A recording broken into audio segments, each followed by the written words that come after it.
En noticia Bélgica, el gobierno de ese país concedió asilo político al expresidente de Ecuador, Rafael Correa, reconociendo su condición, reconociendo ser un perseguido político. La justicia ecuatoriana insiste en todo caso, solicita a Bélgica su extradición, aunque esto no será posible. Vamos a verlo.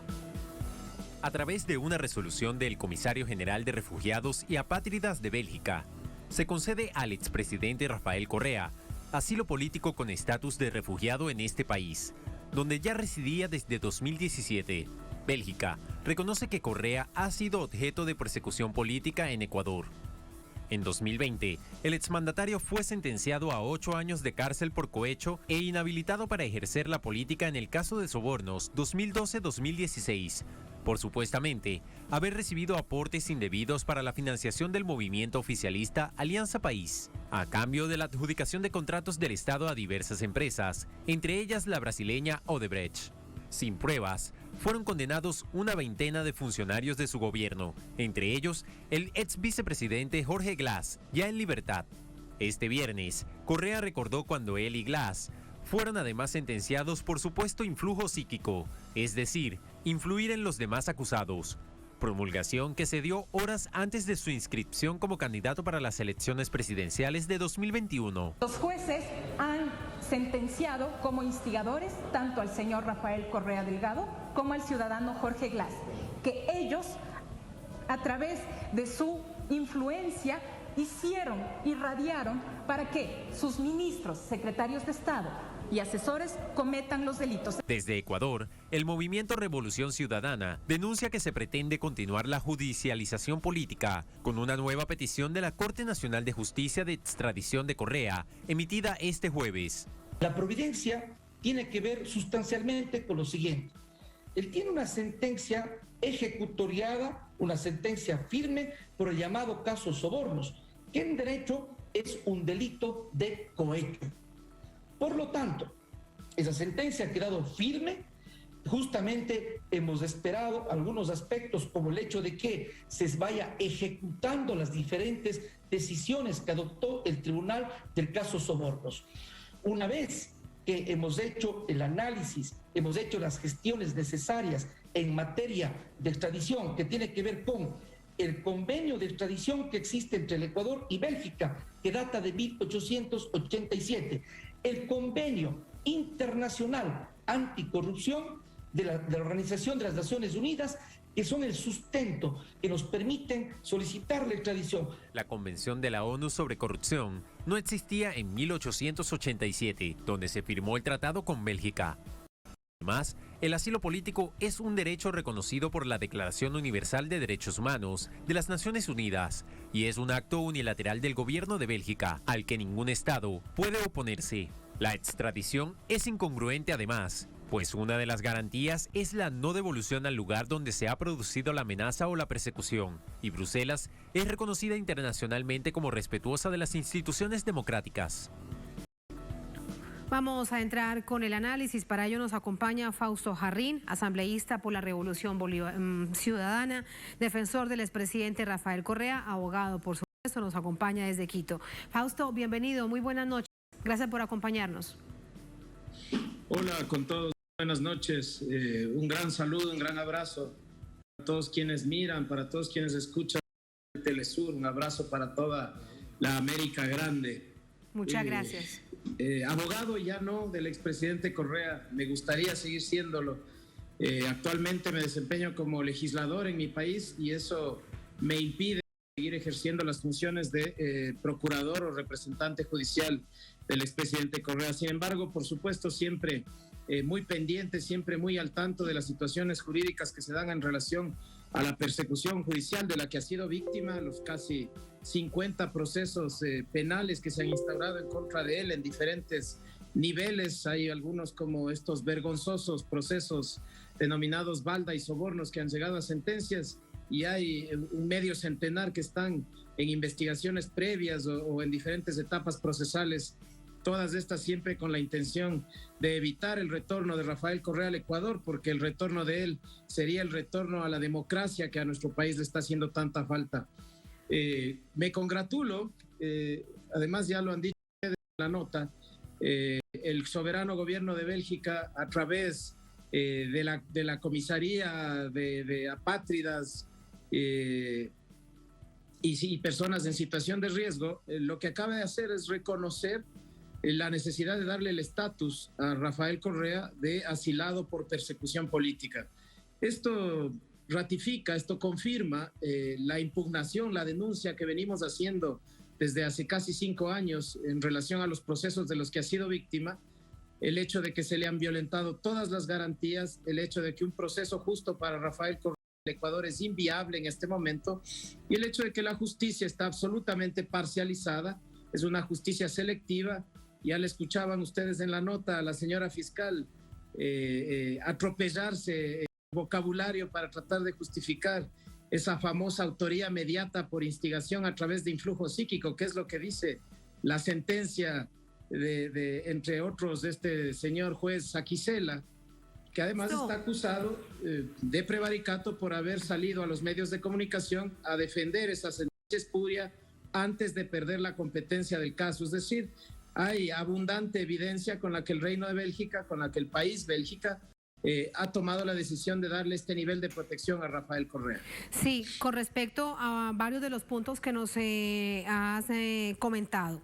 Uno de los temas que es bastante caricaturesco, lo que pasa es que no deja de ser peligroso, pero uno nunca deja de preguntarse qué significa influjo psíquico para tratar de encontrarle además una dimensión judicial o jurídica. Bien recuerdas, te escuchábamos a la fiscal general del país y decía es que a través del influjo irradiaron que sus seguidores cometieran un delito, pero hasta donde sabemos los seres humanos no tenemos la capacidad de ojalá que la tuviéramos en algún momento, de tener influjo psíquico en el caso político con los seguidores. Esto además, sin duda, por eso le digo, es muy caricaturesco, pero no deja de ser peligroso. Yo quiero preguntarle acerca de ello. ¿Qué es lo que se habrían imaginado con ello? Efectivamente, es extremadamente peligroso que un expresidente pueda ser acusado, porque aquí hay que entrar en el contexto también. Primero, la Fiscalía le acusaba a Rafael Correa de ser la cabeza de una estructura criminal jerarquizada que actuaba por fuera de la ley, o sea, una organización criminal, dándole el estatus que le dio la Corte Interamericana a la situación y la Corte Penal en Perú a la situación de Fujimori. Cuando se dieron cuenta los jueces, no la fiscal, que era imposible demostrar la existencia de esa estructura jerárquicamente organizada de criminales, los jueces, no la fiscal, después de la audiencia de juicio, aparecieron con la teoría de que Rafael Correa había sido autor mediato por instigación a través de influjo psíquico. Primero que nada, en el mundo desarrollado, en el derecho penal desarrollado, digamos, respetable, no existe autoría mediata por instigación. Son conceptos contradictorios, porque todo se basa en el dominio del hecho. El dominio del hecho en el autor mediato está en él, y en el instigador no está en él, sino en aquel que resulta ser instigado. Este tema del influjo psíquico venía desde los códigos de 1900, de 1910. En el Ecuador no existen sentencias por eso, pero se refiere más bien a la posibilidad que, por ejemplo, tiene un padre sobre un hijo, un médico sobre una persona con capacidades especiales, o su psicólogo sobre alguien que tiene dificultades cognitivas, para hacerle pensar que puede hacer algo sin que eso sea malo, tenga consecuencias y esas consecuencias le vayan a llegar. Pensar en la posibilidad de que un delito contra la administración pública pueda realizarse desde el presidente de la República, irradiando, yo no sé, telepatía, influencias, no sé, sobre los ministros y sobre los empresarios privados, para que entre ellos cometan infracciones y eso le implique a un expresidente una condena de este tipo, sí es vergonzoso, pero es extremadamente peligroso, porque con un criterio así, absolutamente todos podemos mañana ser juzgados como se juzgó a Rafael Correa. Sí, Fausto, y con respecto a este momento, a esta coyuntura, En todo caso, se falla y da cuenta además de la protección que tanto se exige y se necesita para el expresidente Correa, pero llega tarde contra el expresidente Correa desde que él dejó el gobierno, desde que gana Lenín Moreno y le da espalda a ella al pueblo. Todos los días hay una acusación distinta, todos los días hay algo distinto en su contra. Llega y además él se va para Bélgica inmediatamente. ¿Tarda realmente esta decisión del gobierno de Bélgica? Realmente no ha tardado tanto como podría parecer, porque la solicitud se la realizó hace pocos meses, ¿no? No es una solicitud que la hayamos realizado desde el inicio de la persecución judicial, porque en un primer momento nosotros planteamos cara a nuestra defensa acá. Tanto es así que una gran parte de la ciudadanía, creo yo que la mayoría de los ciudadanos en el Ecuador saben perfectamente bien la pantomima que fue el supuesto secuestro del señor Balda, el cuaderno de Pamela Martínez y el influjo psíquico del caso Sobornos. Y esto más bien está relacionado ya con el momento en el que iniciamos los procesos a nivel internacional. Los procesos internacionales tienen algunos requisitos para poderse iniciar. Por ejemplo, agotar cierta cantidad de instancias internas. Por ejemplo, poder justificar el atropello, la violación sistemática de las garantías. Y de esta manera es que nosotros hemos recorrido alrededor de 1 año y medio, quizá un poco más, desde que presentamos la queja ante el Comité Permanente de los Derechos Humanos de las Naciones Unidas. Y esta condición, esta situación que acaba de ser reconocida por el gobierno de Bélgica, a nosotros nos resulta además un espaldarazo gigantesco, porque estamos a poco tiempo de que el comité tenga que conocer ya de forma definitiva nuestra denuncia en contra del Ecuador por la forma en la que han administrado justicia en los casos Balda y en el caso Sobornos. Entonces, para mí, al menos en mi condición de abogado, también de legislador, esta decisión de Bélgica es el preludio del informe que el Comité Permanente de los Derechos Humanos emitirá en los próximos meses en favor del expresidente Correa, y eso empezará a derrumbar el castillo de naipes que ha significado para su vida, para la vida de su familia y para el legado que dejó la Revolución Ciudadana en sus manos en nuestro país. Yo creo que el tiempo nos está dando la razón, nos da la razón todos los días, y al menos aquí en el Ecuador ya realmente nadie cree en los berrinches y en las pantomimas que la función judicial se ha dedicado a armar. Fausto, y en medio de todo esto hay dos hechos de una manera paralela. Se conoce esta decisión a través de la comunicación que envía Bélgica, pero el propio gobierno sale y dice que insiste en la extradición y explica cuáles son las razones, de nuevo presenta los casos, pero ya otras veces, por ejemplo, la comunicación que se le envía a la Interpol no la hace activa porque entiende que es una situación de carácter de persecución política. ¿Por qué crees que el gobierno insiste en ello? Interpol no solamente ha rechazado las solicitudes en relación a Rafael Correa, Interpol ha rechazado absolutamente todas las solicitudes que ha realizado el gobierno ecuatoriano contra funcionarios del régimen de la Revolución Ciudadana, de los 10 años de la Revolución Ciudadana entre el 2007 y el 2017. De ahí para adelante ya veremos en los procesos que nosotros mismos hemos planteado, esos procesos sí, con pruebas, evidencias contundentes y que siguen guardando el sueño de los justos en los despachos de la Fiscalía. El gobierno ecuatoriano, lastimosamente, frente a la situación caótica que vive el país, estamos atravesando la ola de violencia más escalofriante de la historia, al menos de la que yo puedo dar fe. No hemos podido salir del orificio en el que nos dejó la pandemia. El gobierno no logra ajustar absolutamente una sola gestión que le haga a la ciudadanía recuperar la esperanza, levantarse con fe.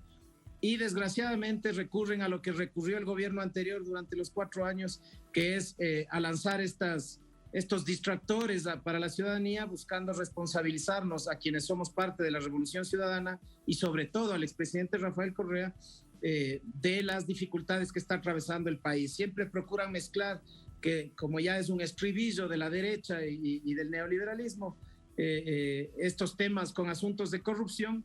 Y claro, esta corrupción del influjo psíquico, esta corrupción de del juez Moro, esta corrupción de las fotocopias en Argentina, que es la que implementa la derecha en toda Sudamérica para tratar de evitar que el progresismo vuelva a dirigir el rumbo de sus países.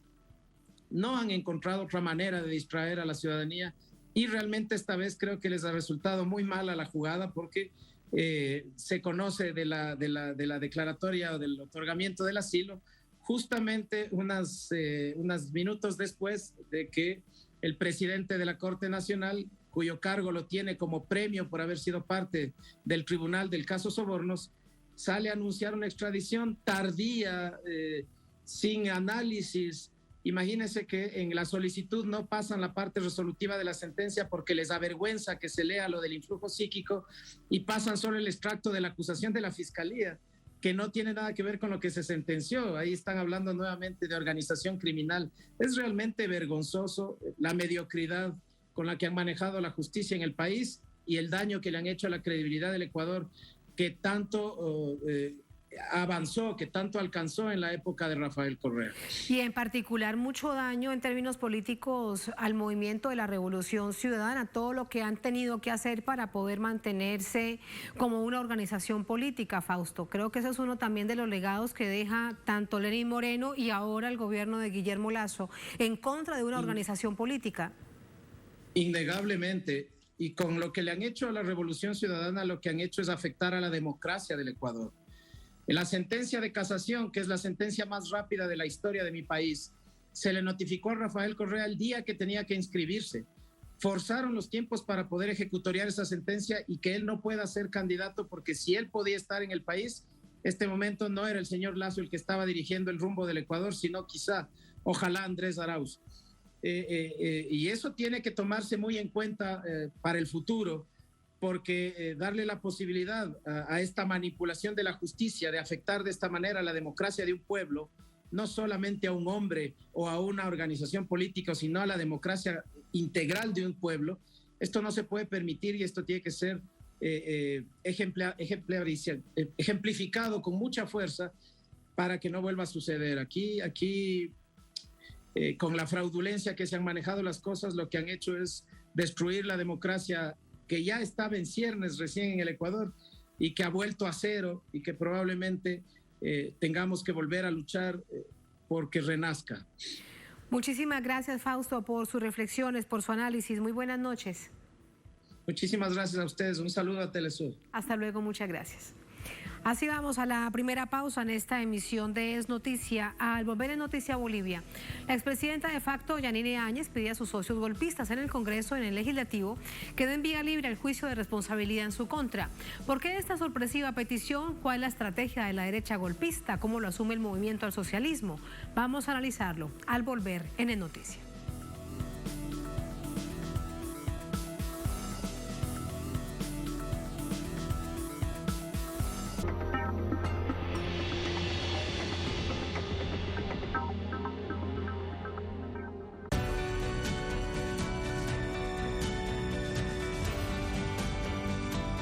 Telesur, siempre da más.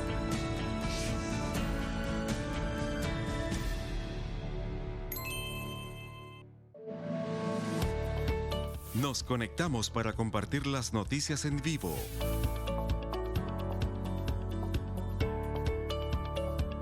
Las 24 horas. Los 365 días del año. Síguenos ahora.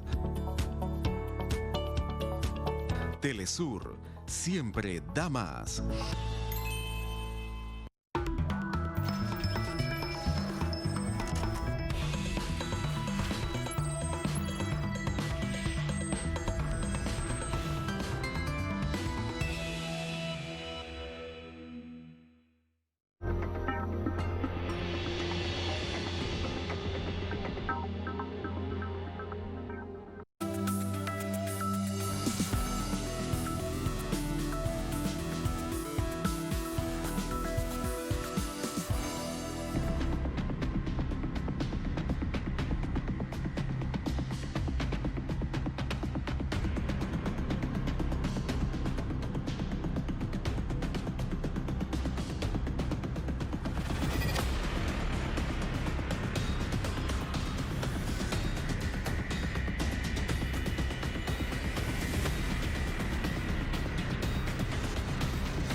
En Noticia Bolivia, la expresidenta de facto Yanine Áñez solicitó a sus socios políticos en el golpe de Estado que viabilicen mediante sus bancadas en la Asamblea Legislativa, que se la procesen en juicios de responsabilidad.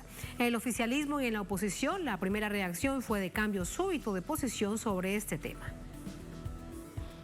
Con una carta pública, Yanine Áñez pidió a sus socios políticos que le ofrecieron el gobierno tras el golpe de Estado de noviembre de 2019 que den curso a las demandas de juicio de responsabilidad a las que se habían opuesto hasta hace unas horas.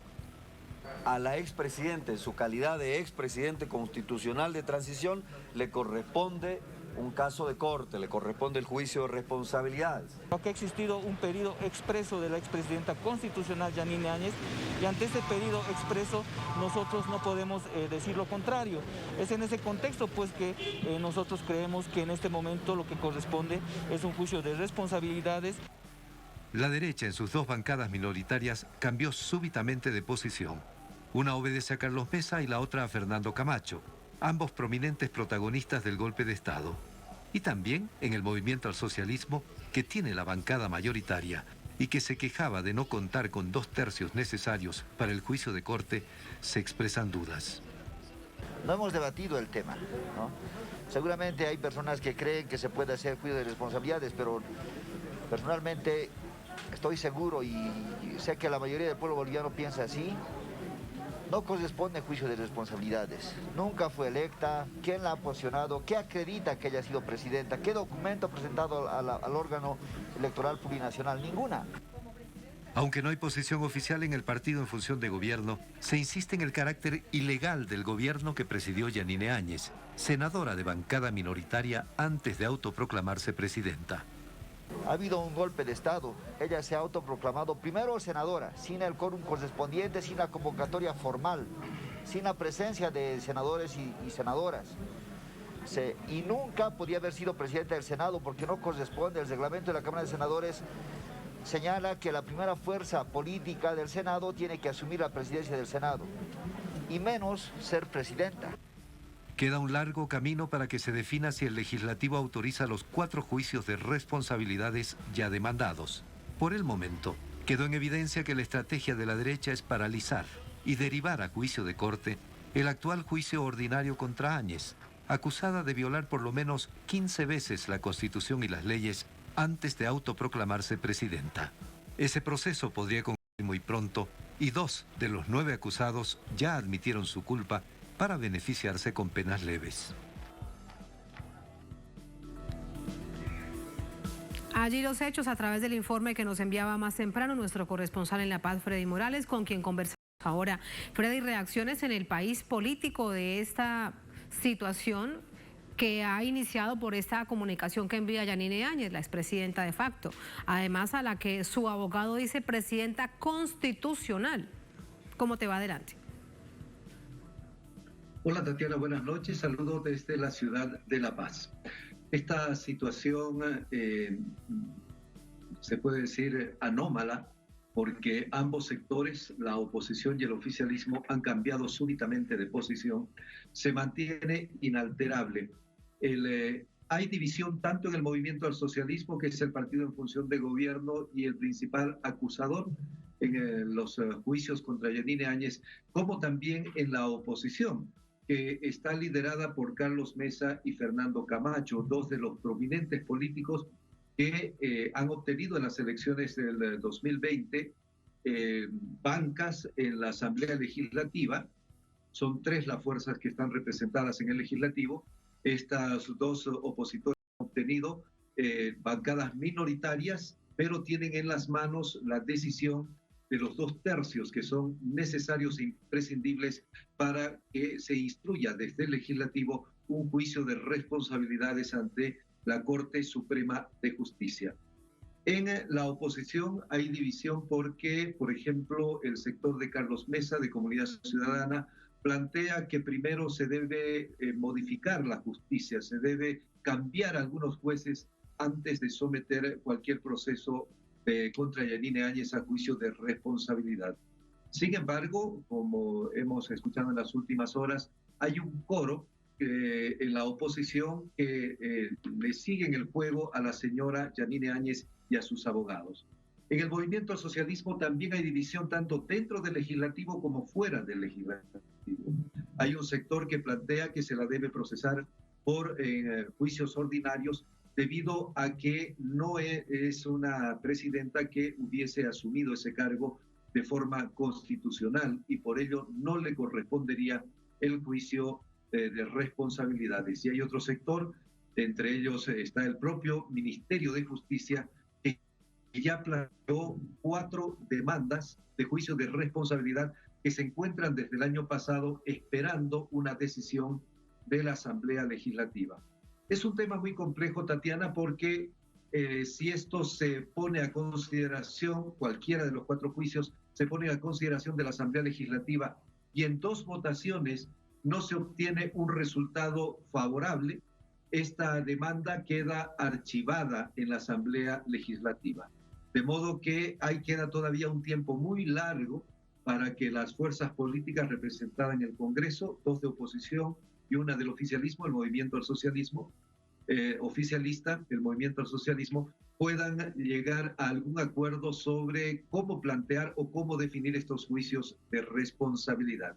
Vamos a hacer un recuento, vamos a recordar, Tatiana, cuáles son los juicios ya planteados.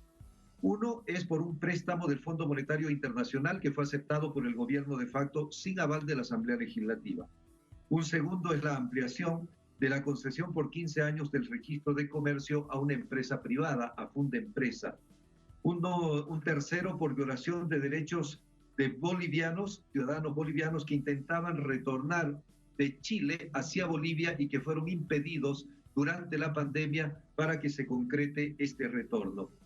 La cuarta demanda es por las masacres de Sacaba y Sencata, que, como hemos estado informando, se refiere a 37 personas asesinadas, más de 500 heridas.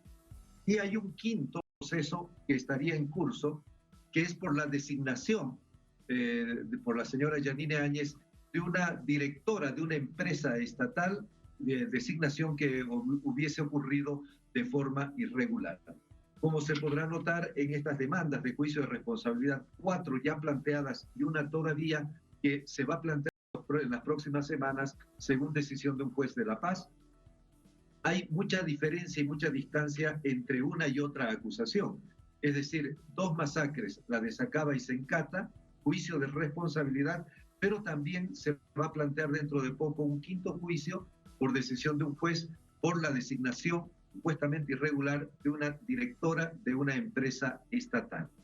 Esta es la situación hasta el momento.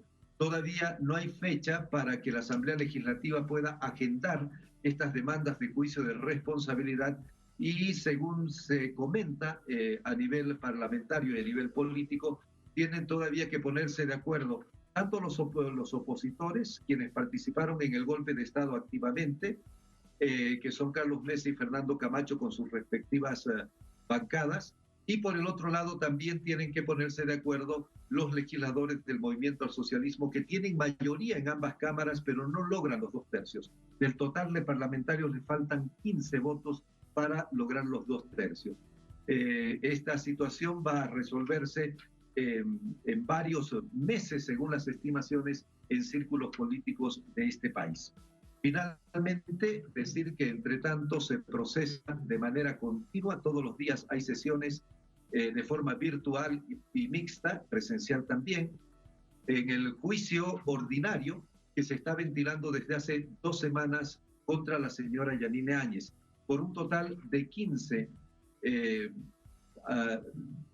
delitos que hubiese cometido al transgredir normas de la Constitución Política del Estado y también de las leyes del país, antes de autoproclamarse presidenta de Bolivia. Son 15 delitos que se le atribuyen haber cometido 3 días antes de haberse autoproclamada como presidenta de este país. Ese proceso, Tatiana, está muy avanzado y estamos en condiciones de adelantar que en máximo un mes, exagerando 2, habrá sentencia en este proceso ordinario, que debemos explicar. No se debate en este proceso si corresponde o no juicio de responsabilidad, porque los delitos que se le atribuyen pudieron haberse cometido antes de que ella asumiera la presidencia de Bolivia.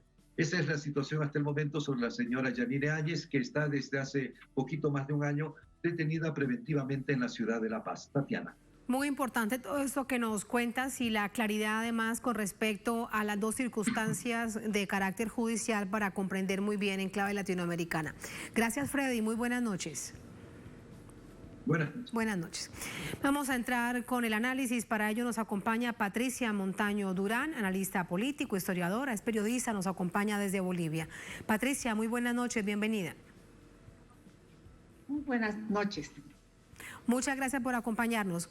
¿A qué crees que se debe esta petición que ha hecho la expresidenta de facto, Yanine Áñez, a las cabezas visibles de las bancadas opositoras al gobierno en el Congreso, pidiendo que se avance en ese juicio de responsabilidad? ¿Qué crees que es lo que está pasando? Lo que se está viendo todo este tiempo es que la señora Yanine Áñez lo que quiere hacer es dilatar el proceso y entorpecer la justicia.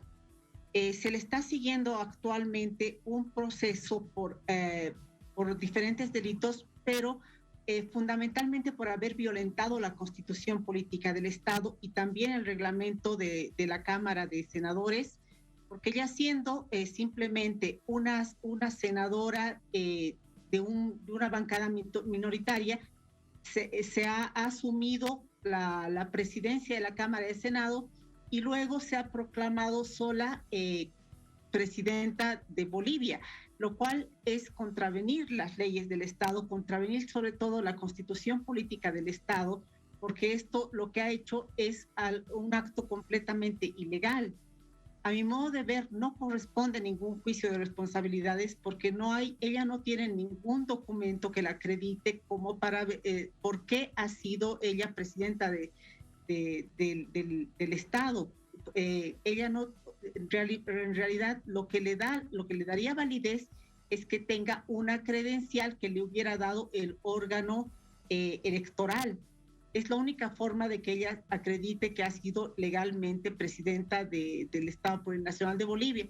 Ella no ha cumplido con las leyes, inclusive teniendo un título de abogada, y se ha violentado la Constitución, ha violentado el reglamento de la Cámara de Senadores y se ha autoproclamado presidenta.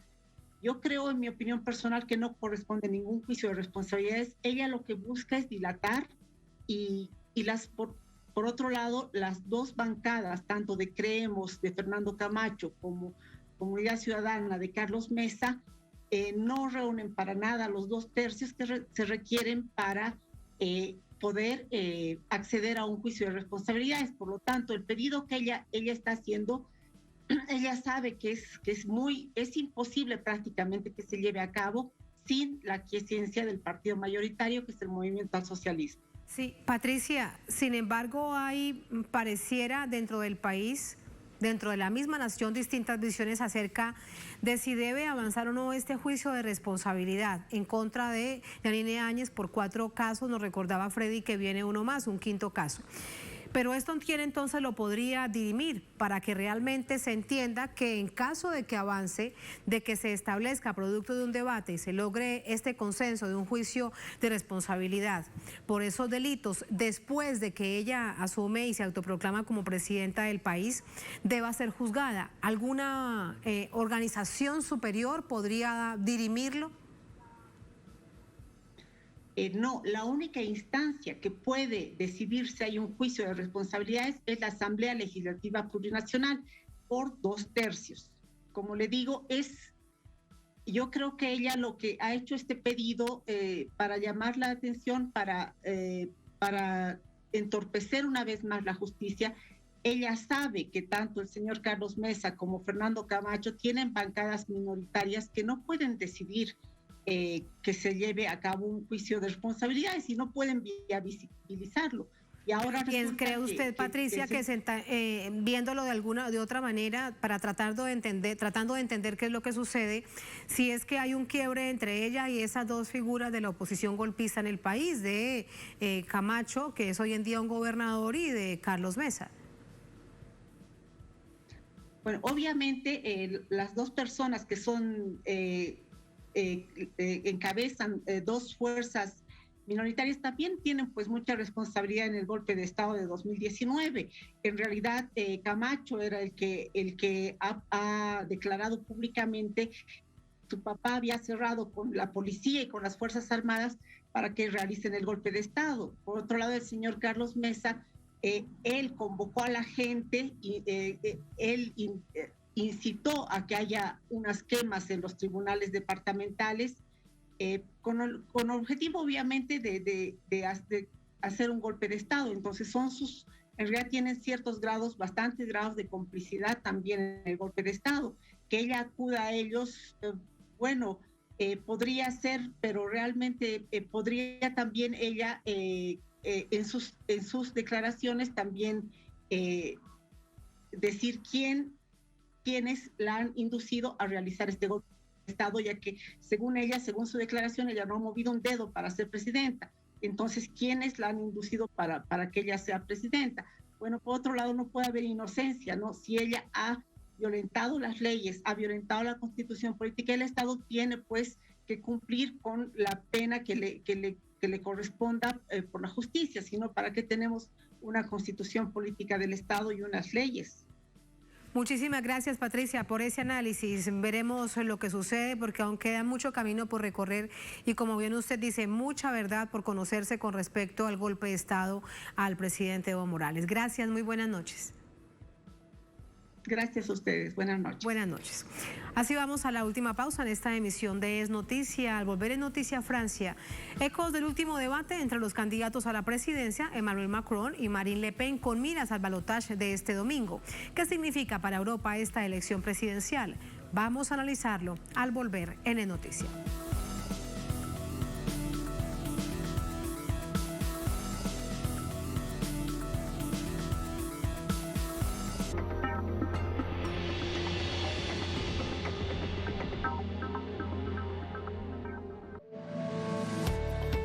Nos conectamos para compartir las noticias en vivo.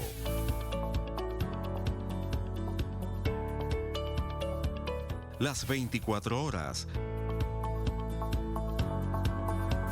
Los 365 días del año. Síguenos ahora. Telesur, siempre da más.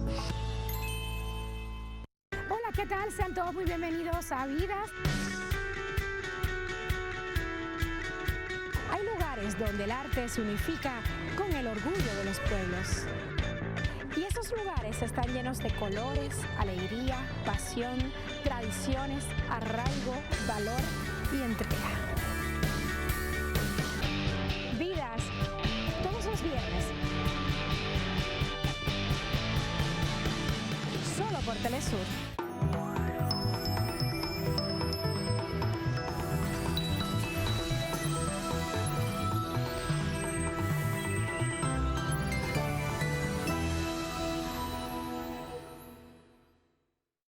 Diariamente ocurren sucesos que influyen en nuestro entorno.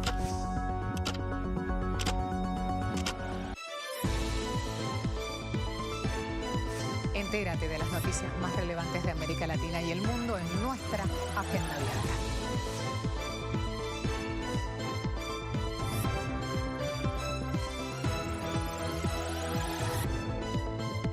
Interactúa con nosotros a través de nuestras redes sociales.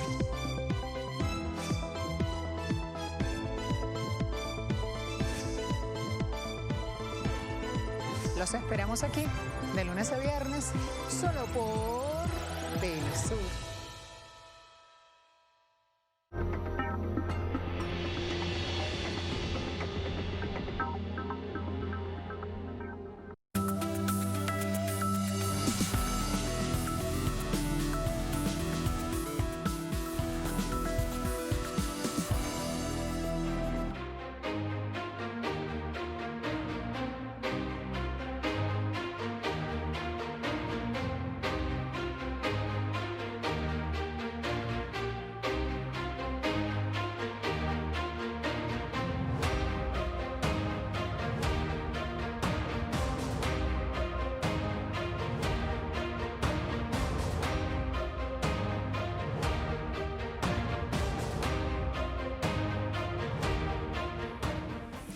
En Noticia Francia, a horas de la segunda vuelta definitiva de las presidenciales, se generó un debate que enfrentó a los candidatos en temas de política internacional hacia la región europea, hacia el continente europeo, y aspectos económicos que han disminuido el poder adquisitivo de la sociedad francesa. Vamos a verlo. Emmanuel Macron y Marine Le Pen se midieron en un cara a cara a días de las elecciones. Le Pen enfatizó que no propone en esta oportunidad salirse de la Unión Europea, aunque la candidata ultraderechista mantiene fuertes críticas sobre los controles económicos y los enfoques políticos que emanan desde el bloque a los pueblos de Europa. Macron mantiene una postura confiable de la Comunidad Europea, de la OTAN, y recalca la necesidad de fortalecer el eje franco-alemán. Además, aprovechó para recordar los vínculos de apoyo financiero de su contrincante con bancos rusos. El debate se centró en los aspectos económicos de la nación. Le Pen refuta el crecimiento inflacionario del actual gobierno y la decisión errónea, a su parecer, del cambio de las pensiones, que desmejoró al ciudadano al poner la edad de 65 años para recibirla, cuando anteriormente la pensión se iniciaba a los 62 años. Para Macron, es necesaria la reforma de pensiones porque el sistema actual no se puede mantener, y considera que lo más que puede hacer es cambiarla para 64 años. Los ciudadanos apreciaron a unos candidatos que repiten contienda, con propuestas no muy distintas a la primera vez que se enfrentaron en 2017. En esta ocasión, los franceses exigen el aumento del poder adquisitivo, en medio de las consecuencias de la pandemia y la guerra en Europa, que toca temas vulnerables como el suministro de energía, que están tocando el bolsillo de la población. Según el último sondeo de Ipsos, el actual inquilino del Eliseo lograría el 57,5% de los votos, mientras que el aspirante de la extrema derecha se quedaría con el 42,5% de los votos. Se trata de unas elecciones marcadas por la alta abstención de la primera vuelta, que llegó a superar el 25%, 3 puntos más que en las elecciones de 2017.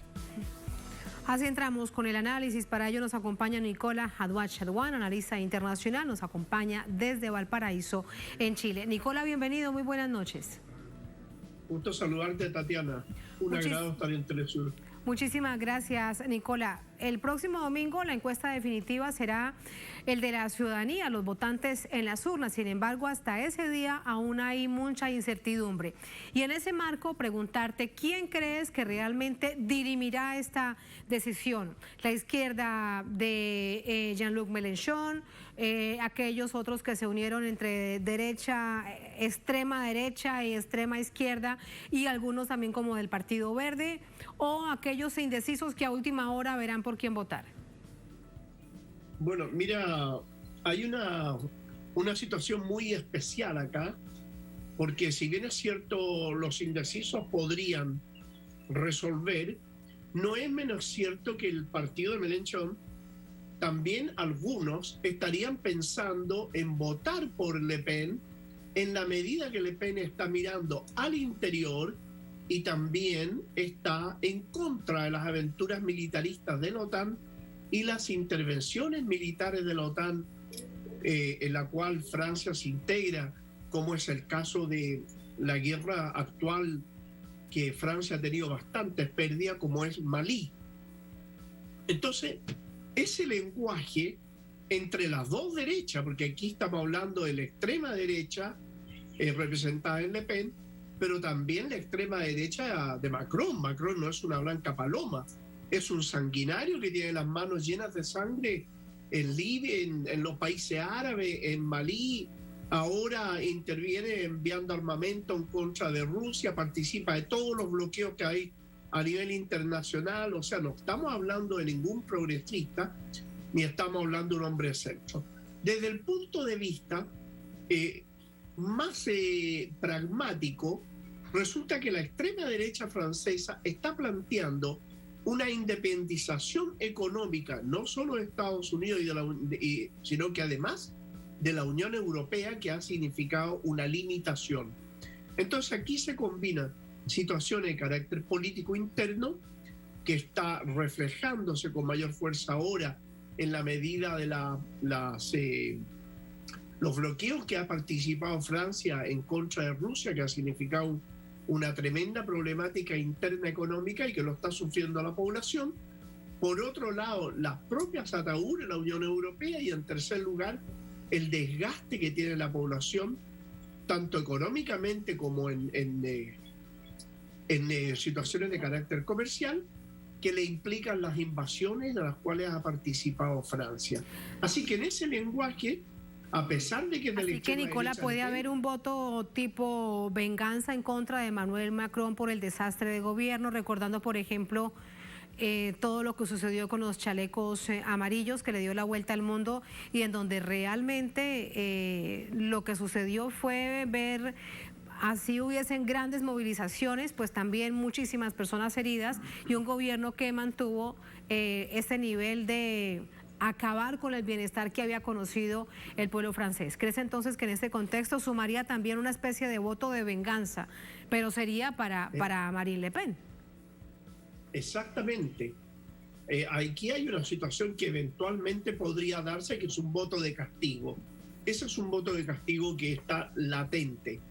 Pero no debemos olvidar absolutamente nadie que aquí sí, en esta elección, podríamos estar hablando del daño menor, del mal menor, y en este momento, curiosamente, para los pueblos del tercer mundo, principalmente África y Medio Oriente, Le Pen es mucho más positiva que Macron, porque ella plantea el fin de las intervenciones militares y alejarse de la OTAN, que la OTAN es la principal demanda, el alejamiento de la OTAN, la principal demanda que hay en España y en Francia. Así que todas estas combinaciones podrían inclinar el voto indeciso, el voto de castigo y además ser ligeramente atractivo para sectores de la izquierda que vienen a ver a Francia alejada de la OTAN. Muy paradójico todo esto, pero también uno se pregunta al escucharte a ti como analista y a otros analistas que también han planteado algo similar. Pareciese que lo menos malo cuando se les pregunta o Macron o Le Pen, dicen, bueno, Le Pen por esto, sobre todo por esta idea de mirar hacia adentro de la protección al desarrollo social y económico del país. Sí es parte de una máscara de Marine Le Pen, ya hace 4 años fue candidata a la presidencia con un discurso distinto y aunque ella, recordemos que después ella le pide a su padre, a su propio padre, que renuncie, que deje el partido para ella convertirse en la figura más emblemática de este movimiento. Ella todo esto lo suma, pero lo que uno se pregunta es qué tan confiable es realmente ese discurso de Marine Le Pen, conociéndole su historia política. Mira, en Europa, principalmente España, Reino Unido y Francia, no existe alguien confiable. No lo hay. Fíjate que Le Pen, ¿qué ha hecho? Es imitar la campaña que hizo Donald Trump cuando ganó en Estados Unidos. Fíjate todos los temas que plantea. La no intervención en las guerras que plantea Donald Trump, la xenofobia que planteó, culpar a los inmigrantes, la inseguridad, y a los inmigrantes los culpó del daño económico. Bueno, Le Pen está haciendo exactamente lo mismo, muy similar. A Donald Trump lo acusaban de hecho, Nicola, ahora que lo dices, lo hace Marine Le Pen. Lo que pasa es que con un lenguaje un poco más suavizado por tiempos de campaña. No tenemos nada contra los musulmanes, pero hay que poner mucho cuidado con los musulmanes. O sea, están diciendo prácticamente lo mismo. Lo que pasa es que en un lenguaje mucho más suave en tiempos de campaña. Exactamente, pero fíjate que la clave está en las acusaciones que ha hecho Macron a Le Pen, pero que apuntan a Rusia. Muy similar a las acusaciones que hasta el final de su mandato le hicieron a Donald Trump, apuntando a Rusia. Vale decir que la instalación de Francia en la OTAN obedecería a un tema de seguridad interna, lo mismo que hacía Estados Unidos con Donald Trump. Son campañas similares de elementos de extrema derecha, pero elementos que curiosamente miran más hacia el interior que hacia las situaciones en el exterior. Por esa razón es que dentro de todo lo confuso y lo complicado, vuelvo atrás a decir que acá es el mal menor, es el daño menor el que en definitiva va a inclinar la balanza. Hasta el momento las encuestas dan ganador a Macron, pero el voto de izquierda, fíjate, curiosamente y contradictoriamente, está dentro de los indecisos. Y además el nivel de abstención de la primera vuelta, que según también casas encuestadoras, hay que esperar lo que pase el próximo domingo, pero plantean que va a aumentar por este nivel de hartazgo. Y esto además, te lo pregunto también en una clave europea, ¿cómo lo analizas con respecto a los partidos políticos, a los tradicionales y a los emergentes? Hay una verdadera crisis política y además de conexión entre esos movimientos políticos y la gente. La mayoría de los movimientos políticos en Europa, incluyendo los que se autocalifican de progresistas, socialistas, en fin, han derivado en sostén de una situación económica neoliberal bastante brutal para la población europea en general. Y desafortunadamente para esa misma población, esos partidos no han sabido interpretar los verdaderos intereses de la clase trabajadora y del ciudadano de a pie en Europa. Lo que está dando y lo que está determinando en este momento el surgimiento con más fuerza de pequeños partidos, pero que aceleradamente se están viendo apoyados por la clase trabajadora europea. Yo creo que Europa está, al igual que varios países de América Latina, entre ellos Chile, Argentina, Brasil, ¿no?, que están derivando de una situación neoliberal a una situación de izquierda más nítida, por así llamarlo. Y en Europa está ocurriendo exactamente lo mismo, dentro de lo que tú preguntabas del plano interno. Creo que hay acomodos absolutamente interesantes de visualizar, tanto en España como en Francia. Alemania, que tiene mayor desarrollo, se ha mantenido expectante frente a eso. Ya estaría Alemania en este instante, por ejemplo, diciendo que no van a intervenir más en la guerra de Ucrania, porque se dieron cuenta que no representan los verdaderos intereses de la clase trabajadora de sus países. Creo que hay una modificación que va a derivar en una aclaración, en una determinación más nítida de quién es quién en lo político en Europa. Y para despedirte en el quién es quién, de cara al próximo domingo, ¿qué le significa Emmanuel Macron o Marine Le Pen al bloque europeo? Me refiero a la Unión Europea como bloque. Le Pen significa un alejamiento de las políticas intervencionistas y de las políticas económicas, porque la derecha francesa, la derecha económica francesa, quiere más independencia en sus inversiones, menos limitaciones por los acuerdos que tiene con la Unión Europea.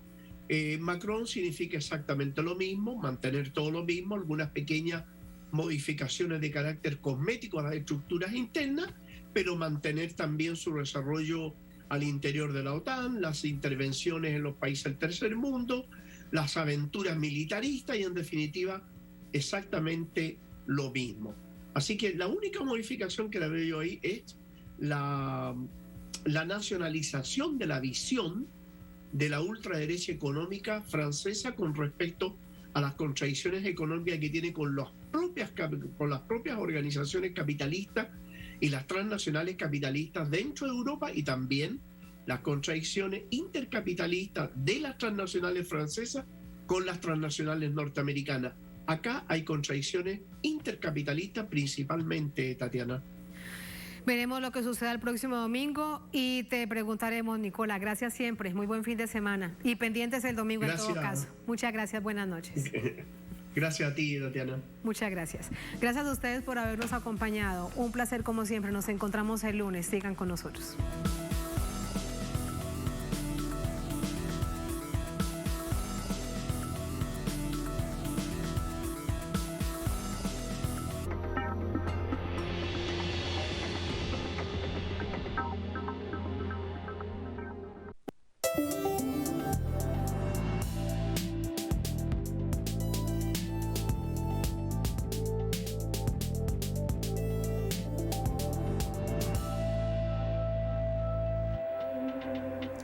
Bienvenidos y bienvenidas a Enclave Política. El conflicto armado en Ucrania ha revelado a una buena parte del mundo en sus más bajos sentimientos, para llamarlo de alguna manera, la rusofobia. Se ha expulsado a artistas, deportistas y hasta empresarios rusos de varios países por el solo hecho de tener esa nacionalidad u origen. Incluso en determinados sitios se ha intentado sacar de bibliotecas y sitios web obras clásicas de la literatura rusa o de autores como, por ejemplo, Fyodor Dostoyevsky, por solo mencionar un caso. ¿Por qué ocurre todo esto? Particularmente en el llamado mundo occidental. De esto queremos reflexionar con el académico Jorge Elbaum, a quien le damos la más cordial bienvenida. Jorge, qué gusto tenerte de nuevo por acá. Hola Orlando, ¿cómo estás? Quería saber cuál es tu opinión a propósito de este tema que sobrepasa el conflicto armado y que además coloca de nuevo en una posición bastante incómoda a quienes tienen origen ruso, más allá de que estén o no de acuerdo con Putin. Bueno, en principio una profunda ignorancia porque Rusia nació en lo que hoy es Ucrania, el Rus de Kiev en el siglo IX, y muchos de los autores que nosotros llamamos rusos son incluso ucranianos. Por lo tanto, y de hecho una gran parte, una minoría importante de ucranianos son de habla rusa y reivindican por supuesto la cultura rusa. Eso en primer término. En segundo término muestra una clara desesperación por parte, digamos, de la OTAN más que de Occidente, porque América Latina es parte de Occidente y la verdad que nos sentimos en las antípodas de estas persecuciones, estos hostigamientos, estas discriminaciones que se están realizando sobre nada más ni nada menos que una cultura milenaria. Estamos hablando de un pueblo que se consolida a partir, digamos, del siglo IX, décimo de nuestra era, o sea, más de 1000 años. Entonces, en ese sentido, hay una profunda desesperación por parte de Estados Unidos, del Reino Unido de Gran Bretaña y parte de la Unión Europea por tratar de ganar en el mundo de los medios y de la comunicación una guerra que tienen perdida en el espacio militar y que además supone, les guste o no, una línea de demarcación impuesta por la Federación Rusa a quienes se pretendían los dueños del mundo, es decir, a la OTAN. Claro, pero entonces hay un elemento también, acabas de mencionar, que tiene que ver con lo de los medios. He visto y he constatado con algunos colegas corresponsales de Telesur en varios países que, por ejemplo, a propósito del conflicto han reeditado, han puesto la película Rocky IV, comienzan a hablar de series documentales, entre comillas, sobre lo que ha pasado en Rusia en los últimos años, y al mismo tiempo sacan del cajón algo que parecería que estaba guardado, aparentemente, que es el comunismo ruso de nuevo quiere invadir Europa. Si esto está ocurriendo, si sacan los medios, ¿qué es lo que en la base, en la estructura, incluso psicológica y cultural de estos sectores aflora y está latente permanentemente? Lo que pasa básicamente en Estados Unidos y en Europa Occidental es un desprecio por la diferencia histórica, ¿no? Y que se ve en las prácticas coloniales desarrolladas en los últimos 2 siglos. Es decir, todo lo que no son ellos es despreciable y es digno de ser aniquilado. Y en ese sentido, hoy lo que se pretende es una cancelación, una aniquilación cultural, simbólica de la cultura rusa, que lo vemos claramente en esta guerra híbrida cognitiva que rompe incluso las propias propuestas hechas por las tradiciones políticas